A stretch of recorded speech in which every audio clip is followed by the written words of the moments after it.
Okay. So good morning, ladies and gentlemen. Looking forward to a very informative and interesting session, myself as well. My name is SOKRATIS KATSIKAS. Yes, it does sound Hellenic. I come from Greece. But I work in both Greece and Norway. And today I'm here in my Norwegian hat under the Norwegian University of Science and Technology. Let me give you a few facts about NTNU. You know, even professors have to advertise. Otherwise, they can't earn their salaries or travel expenses. So NTNU is now the largest university in Norway with about 39,000 students. And all this beautiful data there, just let me make clear that the acronym, of course, is in Norwegian. So it's, if you translate it, it's Norwegian University of Technology and Science rather than Science and Technology. But of course, if you take the English acronym, then that would be nuts. And we don't really want that, you know. So NTNU is the acronym, and of course we have reversed the order of science and technology. So within NTNU, a few years ago, it was established the Center for Cyber and Information Security, and that's where I work, within what is now known as the Institute of Information Security and Telecommunications. Now, this is interesting in the sense that it is one of the early and few still public-private partnerships in research and development in Europe, and certainly the first one in Norway. So this is a joint venture between all these partners that you can see there on the right.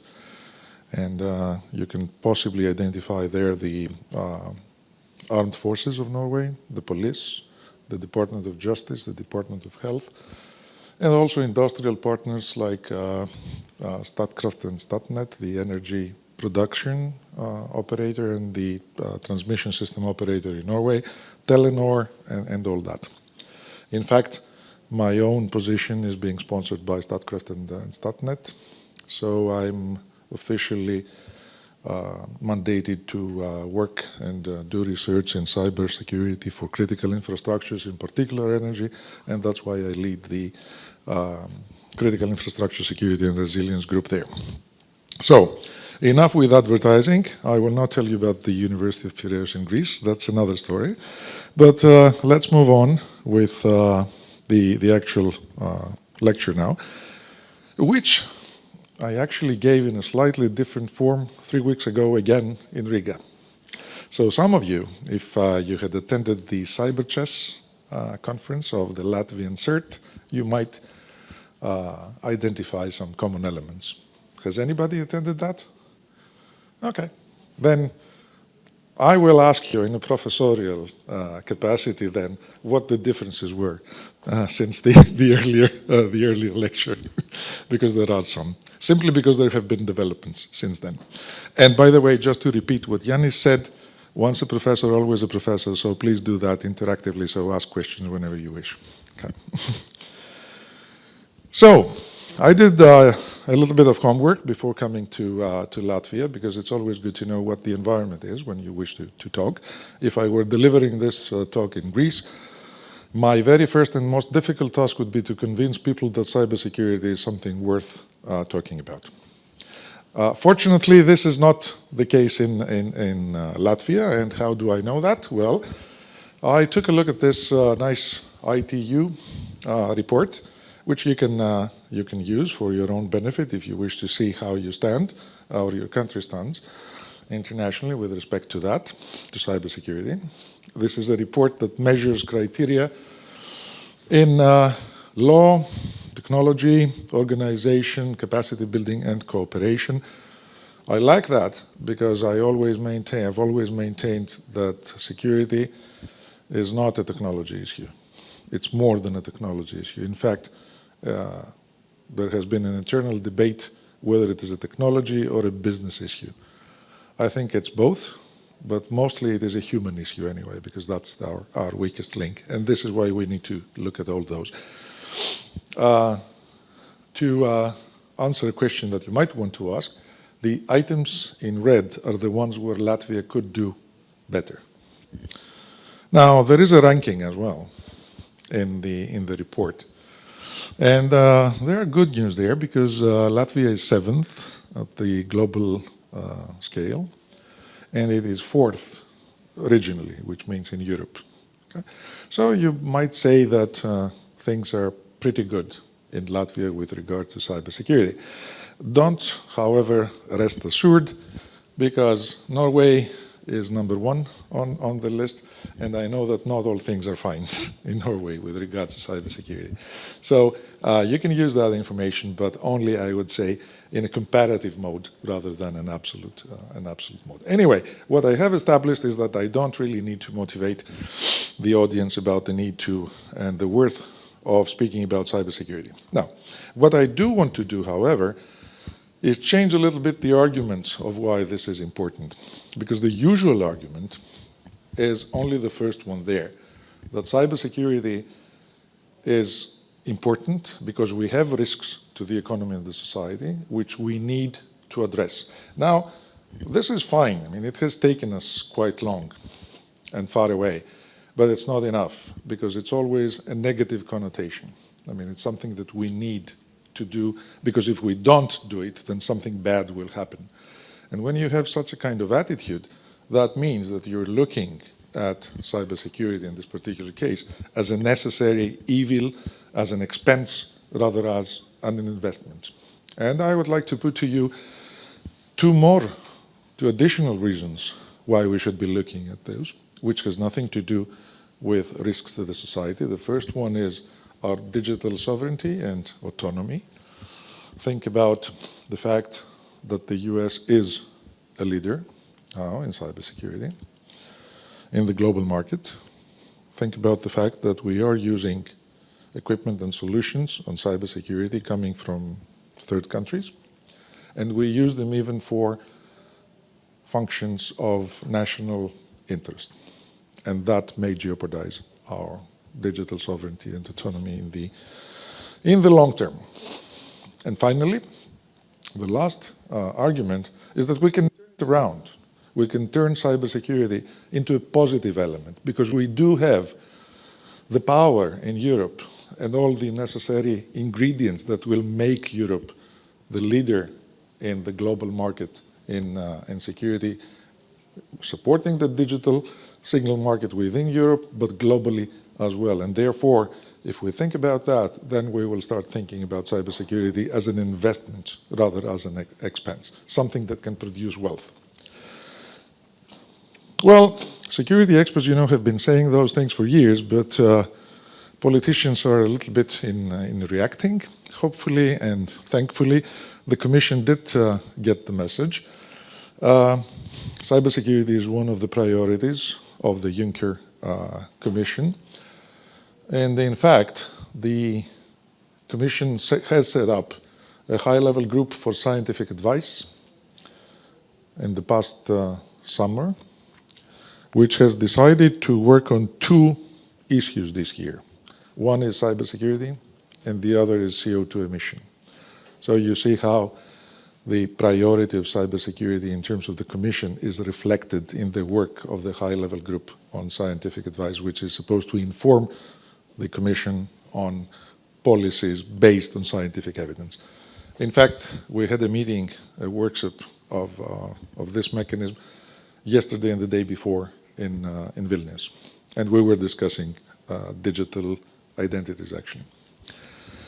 So, at the European level, the politicians are aware now, and they are acting. Now, what about the industry? Well, the industry, of course, has been aware of the fact for some time, and fortunately, they did voice their opinions in a report that they submitted to Commissioner Oettinger.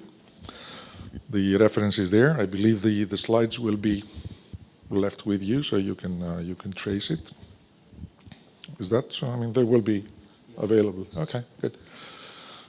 This was submitted in the beginning of this year, and what I have highlighted from this report is that the European industry wants the EU more trustworthy and digitally secure, and they see that happening if we achieve a level playing field, if we have European monitoring and advising, and surprisingly, if we have more regulation. Industry sometimes asks for less regulation. In fact, here, they ask for more regulation. Second element they want is to support the successful development of European cybersecurity champions, so show the ones that are doing well. The usual stuff about cooperation between member states, and what is interesting to research and innovation is that industry asks for support of an ecosystem for cybersecurity through academic and research involvement, and also through policy and investment in instruments, but this is on the side of policy. I will not talk about this at all. So the call for supporting the ecosystem is there on the European industry. They have also identified some priority areas for action within this cooperation with and involvement of research. I will not go through those. You can look at them at your leisure, and of course you can access the report. These are technical areas, but I'll be happy to discuss this with you afterwards. Now, if this is the view and the priority areas there of the industry, there is another view. And another view comes from what is called the Strategic Research Agenda for Cybersecurity that was developed within the context of Working Group 3 of the NIS platform. The NIS platform is a mechanism that the Commission set up to support the implementation of the NIS directive. It has been supported by ENISA. It was set up in working groups. Working Group 3 was entitled with producing a strategic research agenda for cybersecurity, which we did. And the deliverable was delivered a year ago.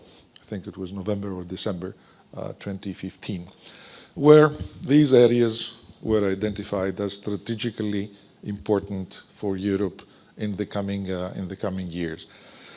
The whole process was supposed to inform not only the H2020 program framework, but also to set the strategic agenda for the coming years, regardless of the financing mechanism for this research. And again, you can see specific topics that have been identified as important. Of course, the problem is we don't have enough money to fund all of those at the European level. And of course, H2020 is a good instrument for doing that, but it's not enough. So the idea has been, and it has been there for long, will industry be allowed and encouraged to pitch in their own money so that research and development and innovation can take place at the European level, not only funded by public funds through the Commission or the national initiatives, but also by industry. And the answer has been given in the form of what is called the CPPP, which stands for Cyber Public-Private Partnership. This is an initiative that was concluded in the sense of signing the contracts in July this year. The signatories are the European Commission on one part and the European Cybersecurity Organization on the other part, which is a non-profit organization set up by industrial partners, by academic partners, by governmental partners, and by research, of course, partners, to do complementary work to that being done within H2020. This is not the only PPP that the Commission supports. There are others, one in the environment, several others. I think this was the third or fourth in the series. So this is pretty new. First thing that had to be established was the strategy. Why are we doing that? Steve Purser, in his lecture in the morning, did mention that for every million that the Commission would put in, the industry is expected to stimulate 3 times as much. So the current estimate is that 1.8 billion will be triggered in investment in research and innovation by 2020. If you do your math, you will see that the Commission puts in something like 600 million, which is not a negligible sum. And hopefully, if we reach that, then we can create considerable impact. What's the driving force behind it? Well, unfortunately, it's again the economy, but in the sense that I already highlighted. It's a good investment. And why is that? Well, the European cybersecurity market is about 24%, but the contribution of the EU to the global GDP is about 26%. So the first conclusion is, why don't we contribute in cybersecurity market at least as much as we contribute to the GDP? And therefore, this should be increased. And the average yearly growth is around 6%, but the market is growing at 8%. So what does that mean? If we don't do something, and if we don't do it fast, then we will be lagging behind, even more than we are lagging behind now. And then, this brings us to the conclusion that we need to show leadership in this area. Okay. If I may add. Sure. I think it's a very important point, which is what many of us, we have been talking about quite a time. In order to be credible Europe in cybersecurity, we need also credible industry in this field. Absolutely. My very simple question to you is that, do you really think that that will happen? Will we have credible European cybersecurity industry within next 10 years? Okay.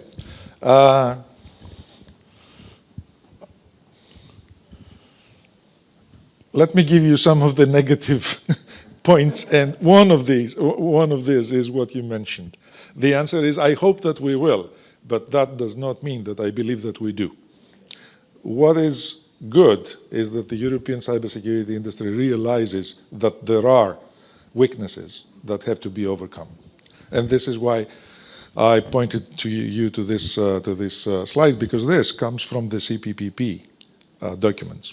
So the industry themselves are, let's say, in agreement with those points. And if you look at that, look at the last one, for example. Okay, that's simply an industrial weakness. It has nothing to do with academia. It has nothing to do with government. It has nothing to do with research. This is something that industry should take care of themselves. So that means a strategic reorientation of the cybersecurity industry is necessary if we want to achieve the objectives set out. But of course, there are other things that need to be done. I mean, in addition to having a credible cybersecurity industry, we need to create an ecosystem that will be credible. And this, of course, calls for policy instruments. It calls for support for certification and standardization. And it is not a purely European issue. I mean, certification issues and standardization issues, they are global. It is absolutely natural and rational that countries that now have the lead in this market will not be happy with competitors coming in, and therefore there will be battles that will be fought at the international arena, at the certification standardization level. It's a question whether Europe can win those. But, well, I'm optimistic. After all, in Europe we do have good ideas. I think this has been proven many times. Particularly Finland has proved that they can come up with great ideas. The problem is that we are not able to sustain them, at least not long enough. Okay. Yep. So, okay, these are factors that we need to look at if we want to grow, and I already pointed out some of them. But again, I think you've got time you have already had the time to go through that. So I'll come to, in the interest of time, to the question, how do we do that? Well, this is how the CPPP envisages the solution, bring the major stakeholders together, and you can see that there's a long list of stakeholders there, and formulate a master plan with clearly defined cybersecurity focused areas. And this is why I really emphasize the fact that we need to prioritize things, otherwise we will not be doing much. Okay, again, in the interest of time, let me skip at least a slide, but and let me come to that, how to do that. Okay. In cybersecurity in Europe, we have emphasized in the past few years the user's needs. Those of you that have followed the calls in FP7 and H2020, they were emphasizing the need for user needs-driven projects. Okay? Well, this is good, but we now need to move beyond that. So we now more or less have a picture of the landscape of the user needs. The question is, what are the strategically prioritized areas that we need to put our money in if we want to create impact? And this is how the CPPP currently looks at it. Our basic overall objective is to create an ecosystem for cybersecurity.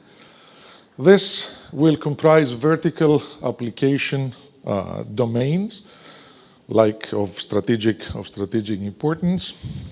To have those application domains, you need transversal infrastructures, and this means that we should no longer aim at creating solutions only, let's say, infrastructures, only for the energy infrastructure, but we should look into ways of reusing infrastructure, security infrastructure across sectors.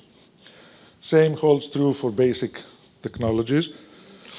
People are, particularly in academia, are concentrating on technology. This is not the basic issue. Yes, we do need basic technologies, but only gaps that we need to fill. Okay.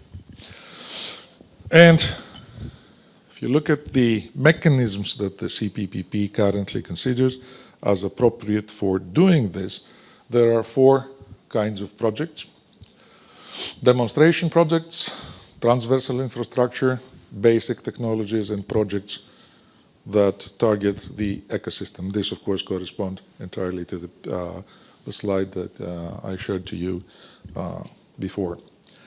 This is upcoming, by the way. The first call of the CPPP is expected to appear in January 2017. And it will be based on areas that will be identified on November 21st. So this is actually still work in progress. This is version 0.71 of the document, which was actually made available to the working group last week. I'm sure there will be changes to that, but the basic structure is there. There are 8 main thematic priority areas already identified, and I will not go through them like that, but I will give you the more detailed structure. So there is one area is on education and training. Obviously, this is targeting the ecosystem development, which includes, of course, education and also cyber range facilities, not for military applications only, but for commercial, let's say, applications. Cyber ranges is a well-known and very commonly found tool in military establishments. The idea is that they should be expanded to commercial environments as well. Of course, there is no harm in reusing cyber ranges that already exist. I don't know what the Estonian policy is on this, but the excellent cyber range that exists in the NATO, is it the CDOE in Estonia, could be possibly reused for civilian purposes as well. Okay. That's one example. In Norway, unfortunately, we don't have a cyber range yet, but we are looking at good examples. Good cooperation. Absolutely. Then the second topic is certification, standardization, go-to-market, which is something that would take ideas from the prototype and bring it up to pre-market conditions, support to SMEs practically for doing that, and growth of SMEs. Demonstration projects, and in particular in very selected areas like the Industry 4 initiative or the energy or telecom or other critical functions. Collaborative intelligence so that we can manage cyber threats and risks. That includes the usual suspects of situation awareness and risk assessment. Then one other thematic priority is to remove trust barriers, and therefore issues that need to be looked upon include data security and privacy and identities and distributed trust management, even though this is a large discussion behind that. In fact, one of the aspects we touched upon the workshop we had the day before and yesterday in Vilnius was the connection between and the relationship between trust and security. And there have been some very interesting opinions heard, some of them quite controversial, I would say, that trust is bad for security. I leave that to you. It's not my opinion, but it was heard. And since I found it quite intriguing, I just give it to you as food of thought. And then maintain secure and trusted infrastructure, trusted supply chain, and security by design. And finally, from security components to security services, this is to emphasize the fact that we shouldn't be looking into technology blocks now or technology, small technological components, but to more integrated views that come up with security services. And this brings me to my last slide, hopefully on time. Okay.